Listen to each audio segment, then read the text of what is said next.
Alors bonjour à tous. Aujourd'hui nous continuons la lecture de la chaîne d'or de saint Thomas d'Aquin.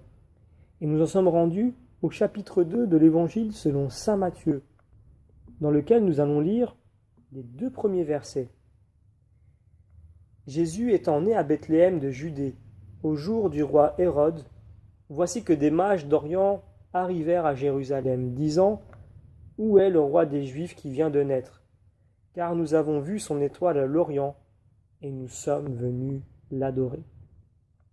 Et nous commençons tout de suite avec un commentaire de saint Augustin lorsqu'il fait son sermon sur l'Épiphanie.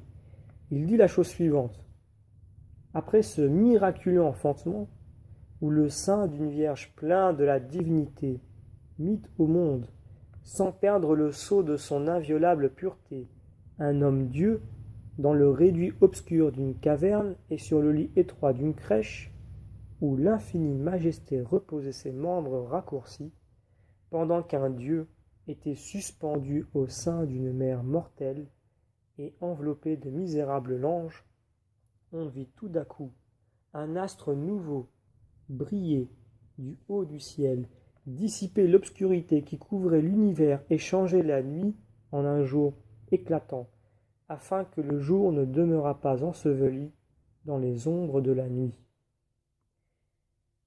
À la suite de ce très beau commentaire, nous avons saint Rémi qui nous commente cette expression « Or Jésus étant né », etc. Et il dit que dans ces premiers mots du récit évangélique, nous voyons 3 choses.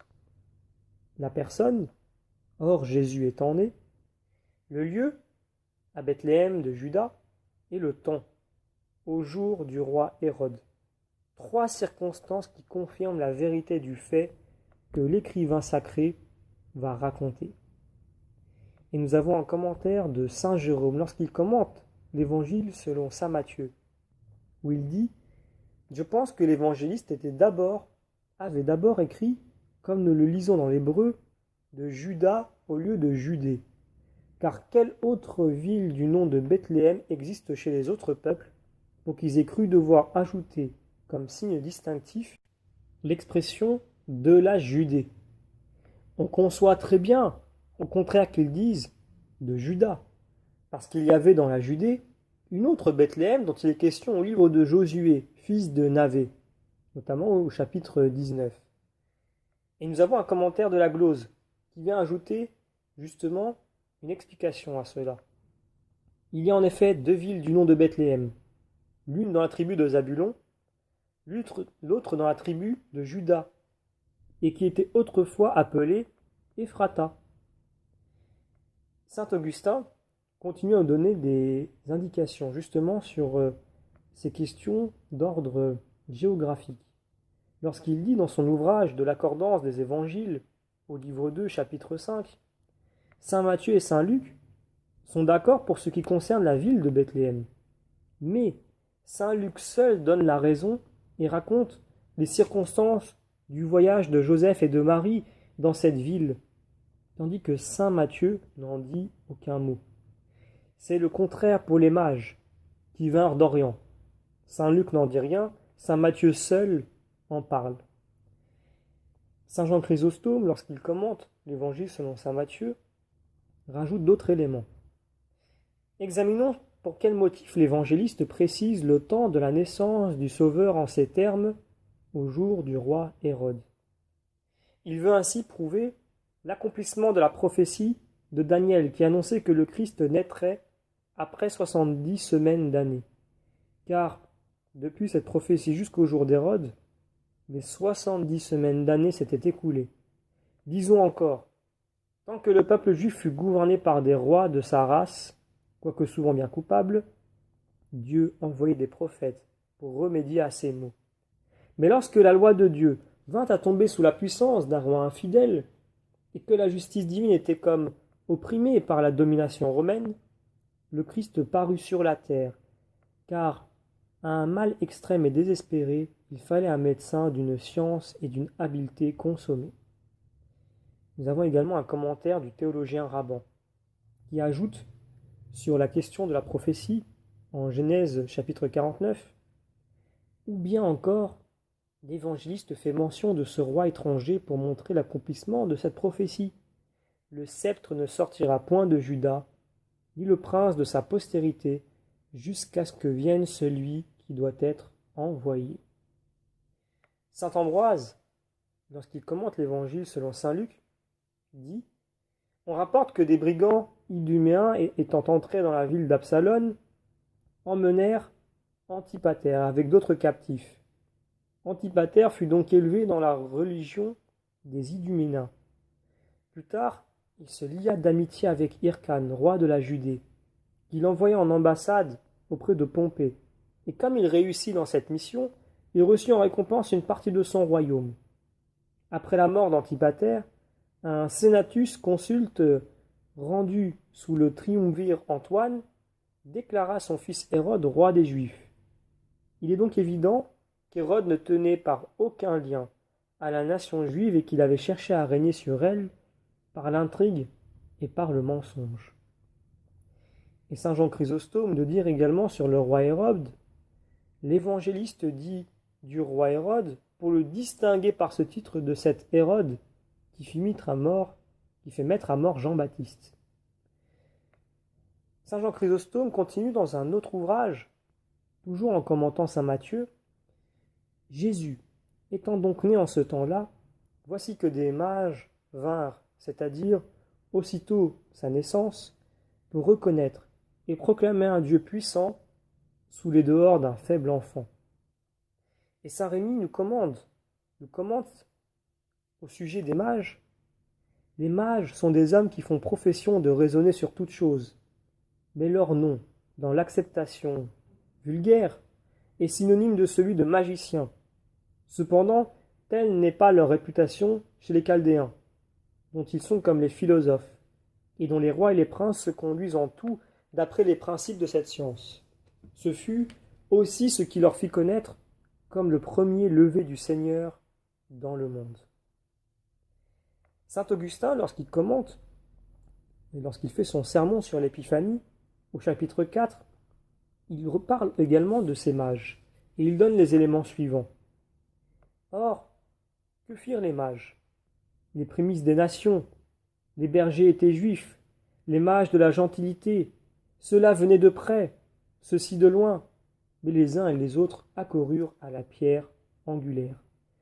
Et dans son deuxième sermon, il dit la chose suivante: Jésus donc ne se manifesta ni aux savants, ni aux justes. C'est l'ignorance qui l'emporte dans la grossièreté des pasteurs et l'impiété dans les cérémonies, sacrilèges des mages.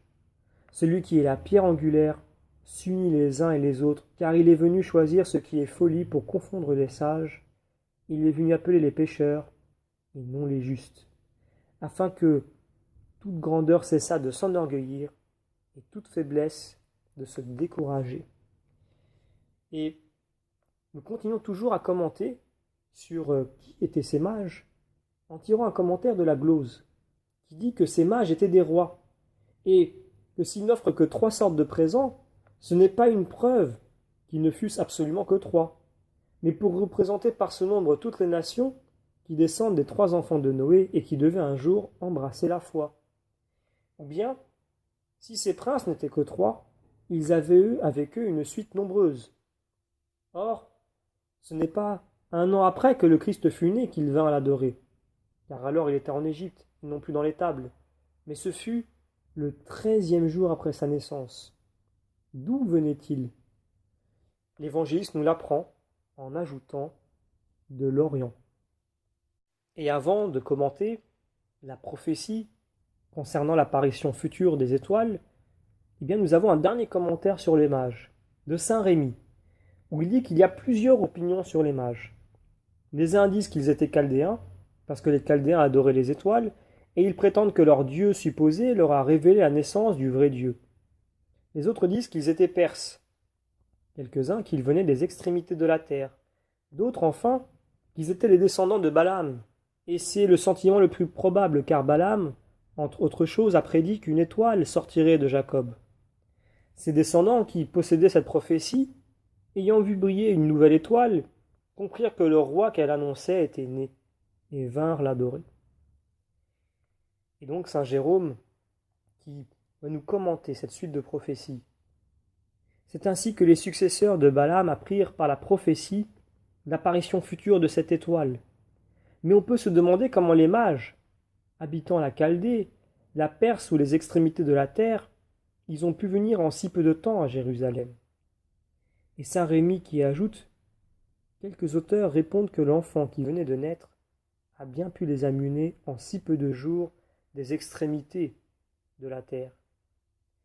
Et là, nous avons la glose qui vient nous ajouter le détail suivant. On peut dire encore qu'il n'était pas étonnant qu'ils aient pu arriver en 13 jours à Bethléem, montés sur des chevaux arabes et des dromadaires connus pour la vitesse de leur marche. Et saint Jean Chrysostome qui termine, peut-être aussi sont-ils partis sous la conduite de l'étoile qui les précédait 2 ans avant la naissance du Christ, sans que les provisions de bouche leur aient fait défaut pendant leur voyage. Saint Rémi continue la lancée sur les commentaires concernant peut-être l'origine de ces rois, de ces mages, en disant « Ou bien si ces rois étaient successeurs de Balaam, ils n'étaient pas éloignés de la terre promise, et ils ont pu franchir en si peu de temps la distance qui les séparait de Jérusalem. Mais alors pourquoi l'évangéliste dit-il qu'ils sont venus de l'Orient? C'est que le pays qu'ils habitaient était en effet situé sur la frontière orientale de la Judée. C'est du reste une magnifique pensée que celle qui les fait venir de l'Orient, parce que tous ceux qui viennent au Seigneur ne peuvent venir que par son inspiration et sous sa conduite. Lui qui est le véritable Orient, selon cet oracle du prophète, voici un homme, l'Orient est son nom. Et saint Jean Chrysostome qui ajoute, ou bien peut-être viennent-ils réellement de l'Orient? La foi prend naissance dans les contrées où le jour se lève parce qu'elle est la lumière des âmes. Ils partirent donc de l'Orient, mais pour venir à Jérusalem. Et saint Rémi qui ajoute des éléments concernant cette prophétie.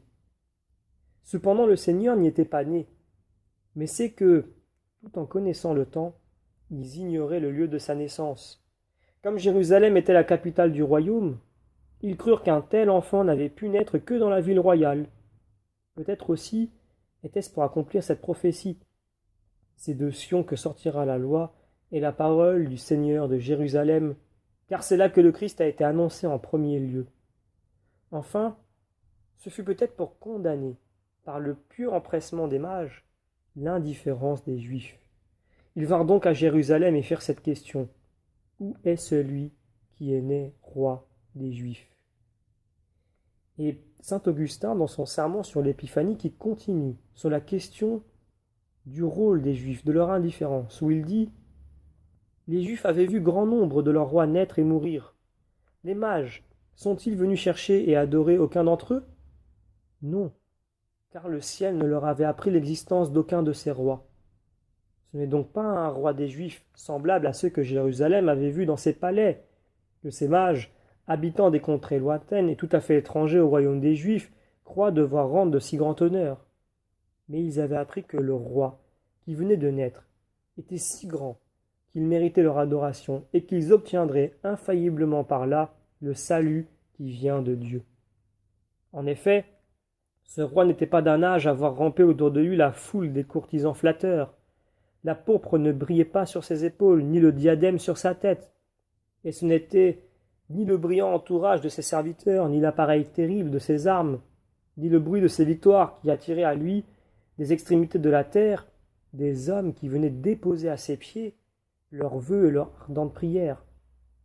Un enfant nouvellement né était couché dans une crèche, joignant à un corps frêle une pauvreté qui devait le rendre méprisable. Mais sous ces dehors misérables se cachait quelque chose de grand, et ce n'est pas de la terre qui le portait, mais du ciel qui se chargeait de les instruire, que ces hommes, prémices des nations, avaient appris ce qu'il était.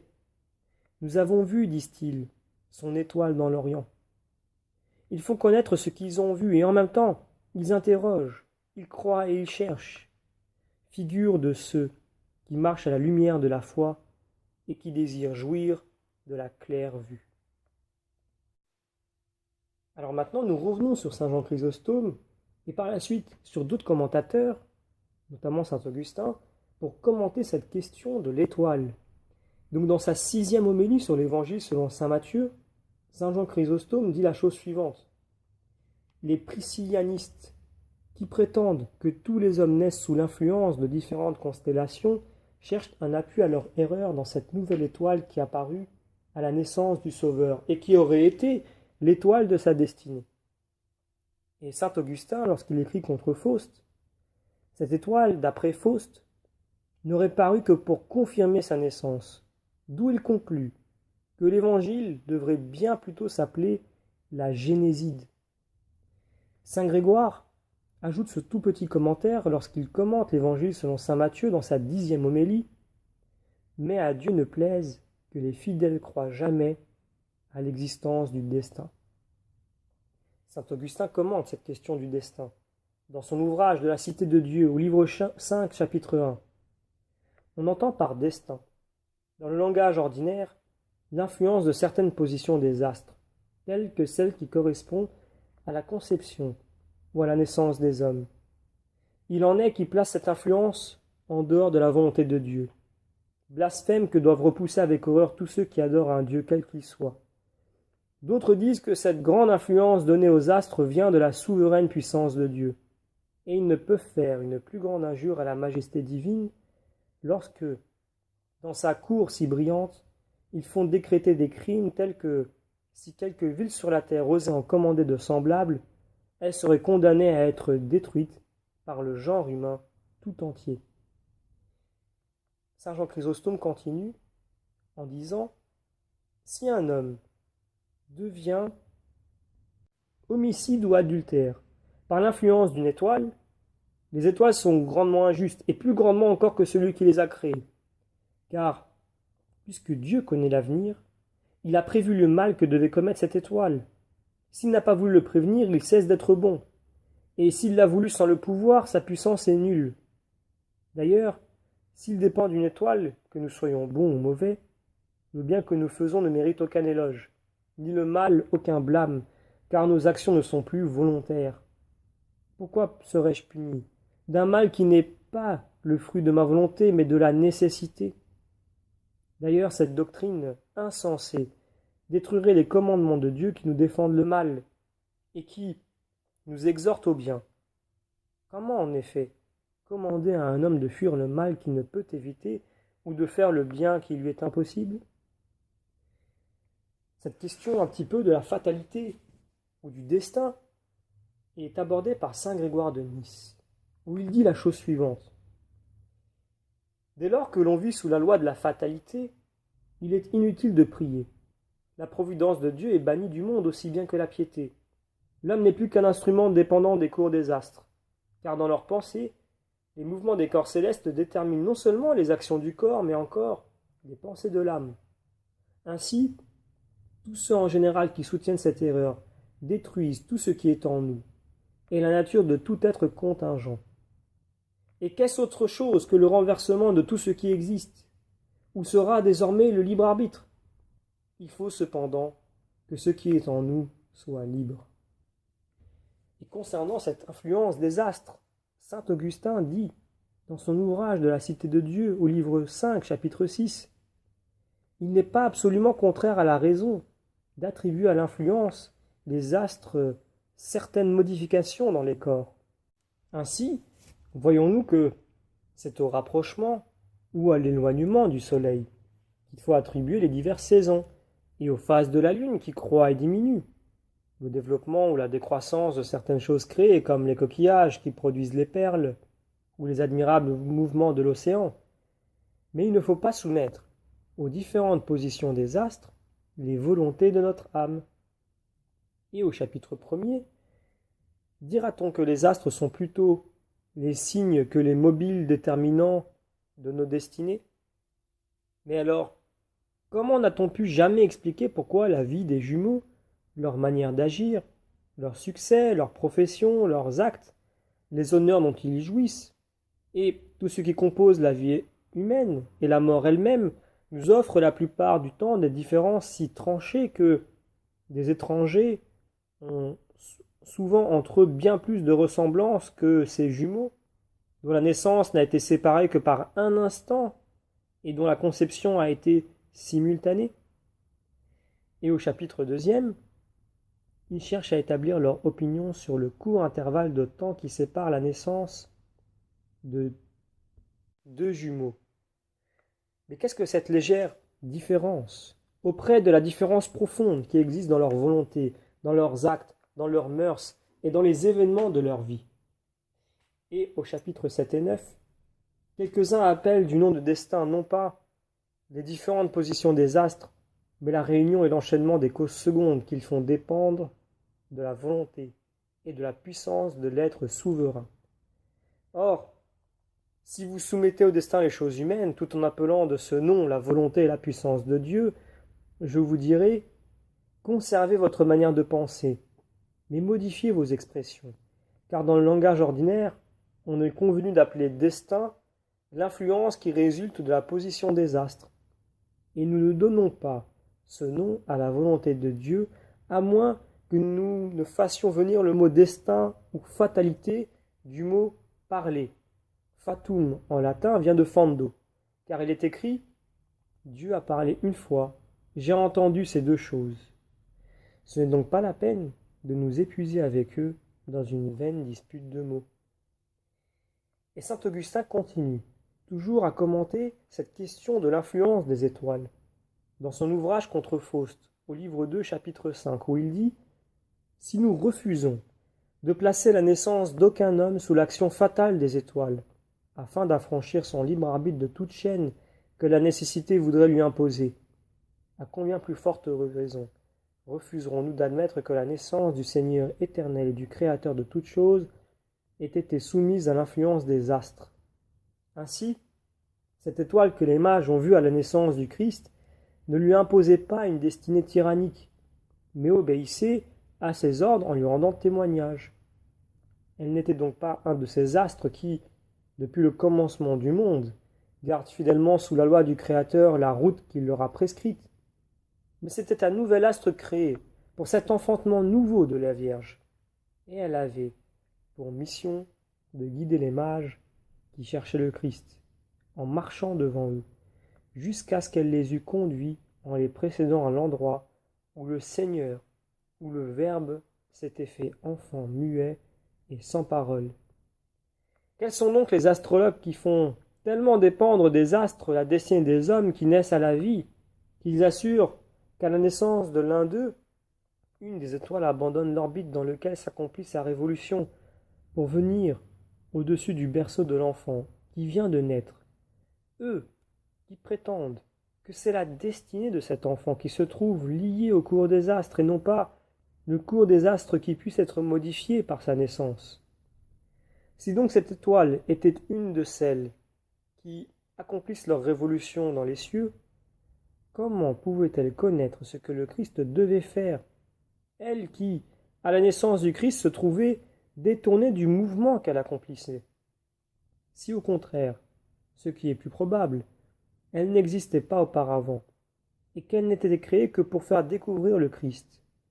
Le Christ n'est pas né parce qu'elle existait, mais elle a reçu de l'existence parce que le Christ était né. Aussi, s'il était permis de s'exprimer de la sorte, nous dirions que ce n'est pas l'étoile qui a été le destin pour le Christ, mais le Christ qui a été le destin pour l'étoile, car c'est le Christ qui a été la cause de son existence. Ce n'est pas l'étoile qui a été la cause de la naissance du Christ. Et saint Jean Chrysostome, qui continue décidément sur cette question des astres, qui intrigue beaucoup les commentateurs, où il dit dans son homélie sur l'évangile selon saint Matthieu, sa 6e homélie, l'objet de l'astronomie n'est pas de demander aux astres quels sont ceux qui naissent, mais de conjecturer la destinée d'un homme par l'heure de sa naissance. Or, les mages ne connurent pas l'heure de la naissance du Christ, pour deviner par le mouvement des étoiles ses destinées futures. Tout au contraire, nous les entendons dire « Nous avons vu son étoile ». Et la glose, qui indique, c'est-à-dire son étoile à lui, celle qu'il a créée pour le faire connaître. Et saint Augustin termine, lors de son sermon sur l'Épiphanie, Les anges annoncent la naissance du Christ au berger. Une étoile l'a fait connaître au mage. Le ciel parle en son langage, aux uns comme aux autres, parce que la voix des prophètes avait cessé de se faire entendre. Les anges habitent les cieux, les astres leur servent d'ornement. Ce sont donc les cieux qui racontent aux uns et aux autres la gloire de Dieu. Et saint Grégoire, dans son 10e homélie sur l'Évangile, nous annonce la chose suivante. La raison ne peut qu'approuver le choix que Dieu a fait d'un être raisonnable, c'est-à-dire d'un ange, pour annoncer Jésus-Christ aux Juifs comme à des hommes qui faisaient usage de leur raison, tandis que les gentils, rebelles à sa lumière, sont amenés à la connaissance de Jésus-Christ, non par la parole humaine, mais par un signe miraculeux. Les prophéties ont été données aux premiers, comme à des hommes qui avaient la foi, et les miracles opérés devant les seconds à cause de leur incrédulité. Les apôtres prêchèrent Jésus-Christ aux nations à la plénitude de l'âge parfait, tandis qu'une étoile leur annonce alors qu'il est petit enfant et incapable de parler, parce que l'analogie demandait que les prédicateurs fissent connaître, par leur discours, le Seigneur alors qu'il parlait lui-même, et que les éléments muets fussent chargés de l'annoncer lorsqu'ils ne faisaient pas encore usage de la parole. Et saint Augustin, dans son sermon sur l'Épiphanie, nous donne le commentaire suivant. Le Christ était lui-même l'attente des nations, dont l'innombrable postérité fut autrefois promise à notre bienheureux père Abraham, postérité qui devait se multiplier, non par la propagation du sang, mais par la fécondité de la foi. Dieu compare ses descendants à la multitude des étoiles, pour exciter dans l'âme du Père de toutes les nations l'attente d'une postérité toute céleste et qui n'a rien de la terre. C'est donc par l'apparition d'une nouvelle étoile que les héritiers figurés par les étoiles sont appelés à former cette postérité qui est l'objet des promesses, afin que les astres du ciel, qui avaient rendu témoignage à la promesse, rendissent encore hommage à la vérité de son accomplissement. Et saint Jean Chrysostome nous donne un commentaire un peu plus long sur cette étoile, dans sa 6e homélie sur l'Évangile selon saint Matthieu, où il dit « Il est évident que cette étoile ne fut pas une de celles dont le ciel est parsemé, car il n'en est aucune dont le mouvement se dirige comme celle-ci du nord au midi, puisque telle est la position de la Perse par rapport à la Palestine.